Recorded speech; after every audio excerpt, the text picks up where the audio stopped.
Y'all is Sledrorodriguez. Welcome back to my channel. Alright, we about to look into the shocking discovery of an illegal secret tunnel that the Jews built. Let's check that out.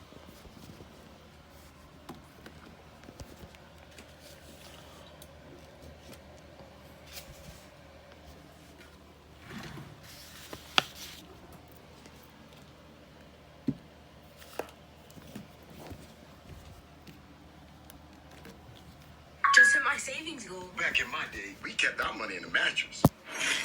Green light is better.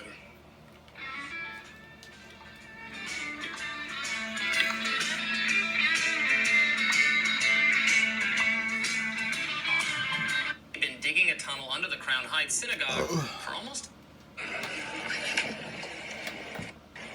Secret tunnels? We've been digging a tunnel under the Crown Heights. Look at these niggas. Look what they on, man. I don't know what the fuck they on.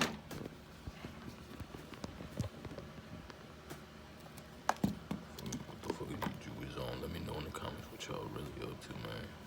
You know.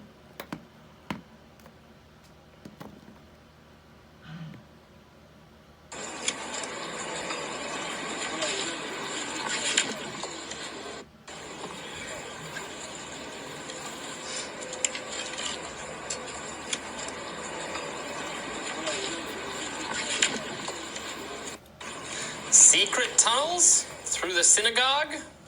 A riot broke out in a historic Brooklyn synagogue on Monday when a group of Orthodox men tried to stop police and construction crews from filling in a secret tunnel they allegedly illegally dug to reach a closed-down women's bath, per the New York Post. Members of the Chabad Lubavitch movement have allegedly been digging a tunnel under the Crown Heights Synagogue for almost a year, designed to reach an abandoned mikvah, or ritual bath, for women and expand the synagogue. That's according to reporting from Forward. Now, dozens appeared to protest the arrival of a cement truck, which a Chabad spokesperson, Rabbi Moti Seligson, said was there to repair the wall after a, quote, unauthorized passageway had been built connecting the sanctuary to nearby buildings, allegedly including a local children's museum. According to the New York Post, neighbors complained about suspicious noises leading to the tunnel's discovery. Synagogue leadership ordered the tunnel to be destroyed, but when construction workers showed up, members of the movement made their way into the tunnel to prevent the construction, and a riot began. Here's some of those worshipers interacting with the police.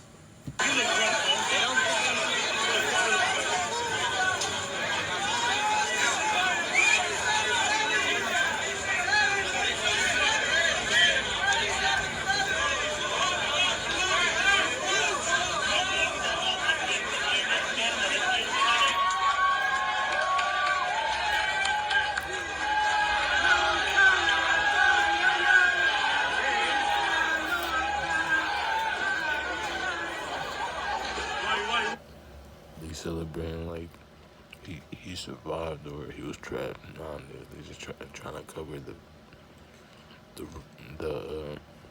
they trying to cover by saying that they trying to cover their tracks. You know what I'm saying? Like basically saying what we doing ain't bad.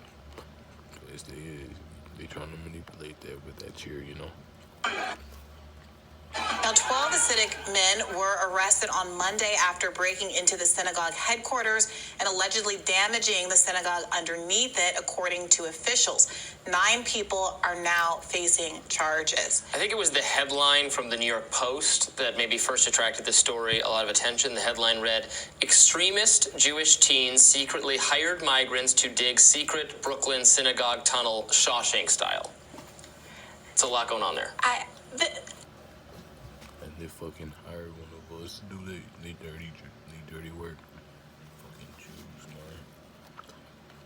Look, so this story has obviously attracted a lot of interest, largely because the visuals are just so extraordinary. I mean, any New Yorker is going to balk at the idea of a fully grown human being emerging from a sewer grate, kind of Ninja Turtle style. And I think that imagery, as well as the confrontation with the police and the longer clip that we played, really sparked the imagination and just raised more questions than were answered.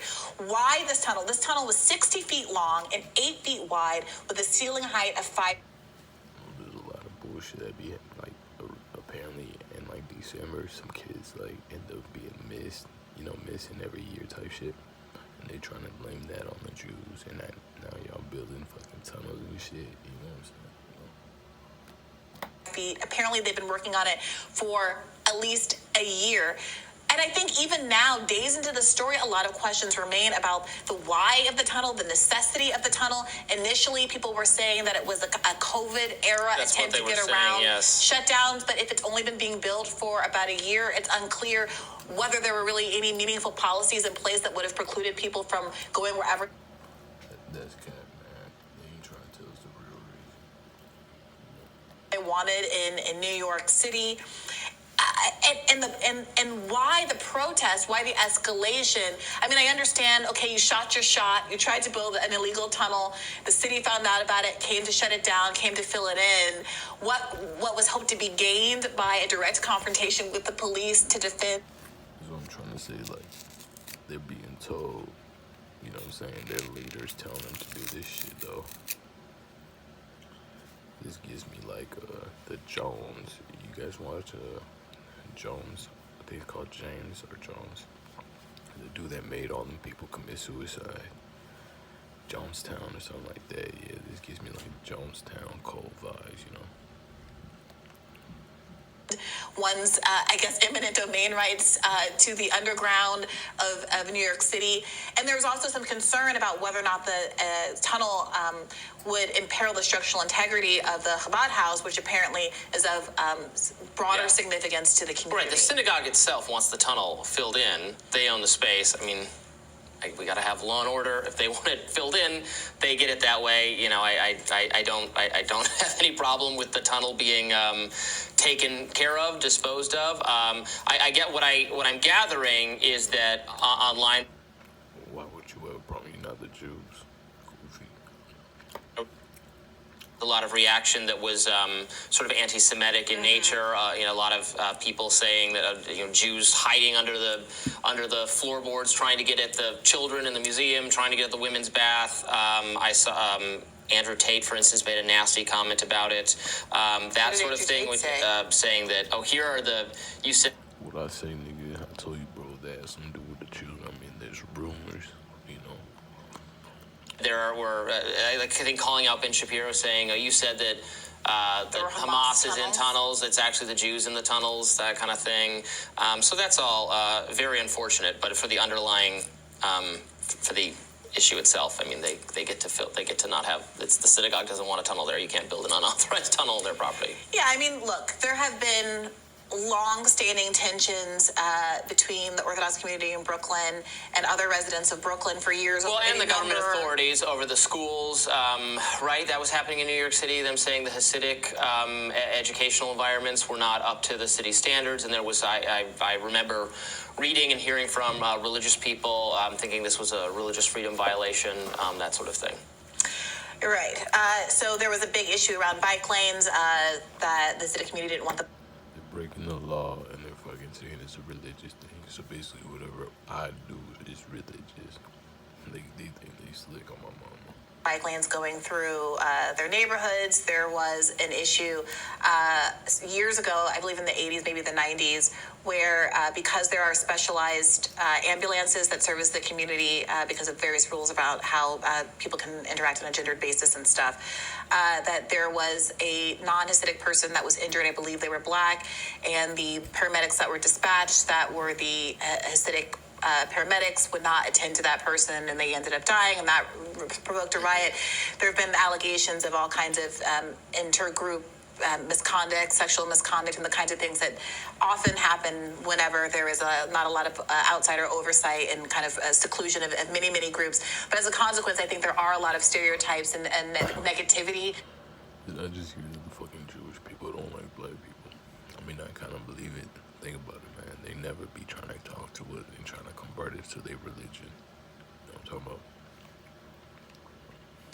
Around how Hasidics are perceived in Brooklyn. And I do think the imagery of this event led a lot of people who might have anti-Semitic views about them lean into their ideological priors.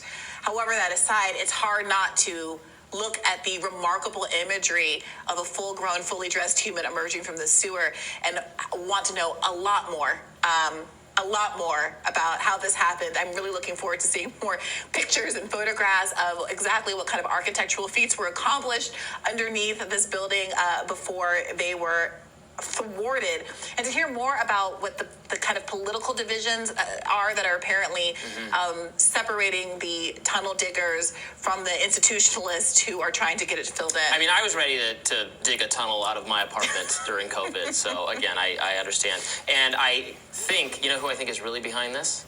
Who? The Dharma Initiative, which is another Lost reference.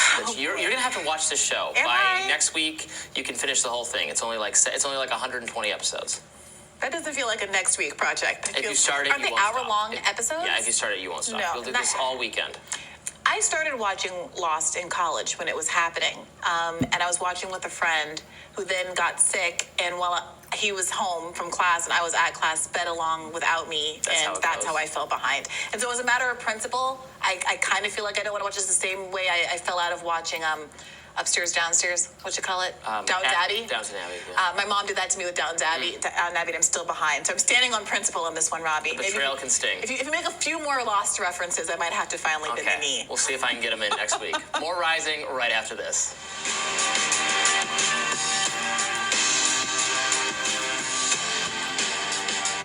They sound like they fuck, don't they? I think they be fucking. You know, them cold, they definitely be fucking, you know. Alright, man, I'm gonna end the video here. Be sure to like, share, and subscribe. Let me know what y'all think about the whole topic. If you want to donate my channel, CashApp gonna be in the bottom of the link description. If you want to follow me on IG, my socials gonna be in the bottom of the link description. Alright, man, stay tuned. We got big things coming up on this channel. You know, I'll see you guys on the next episode of The Day in the Life of an Upcoming Rapper Squad.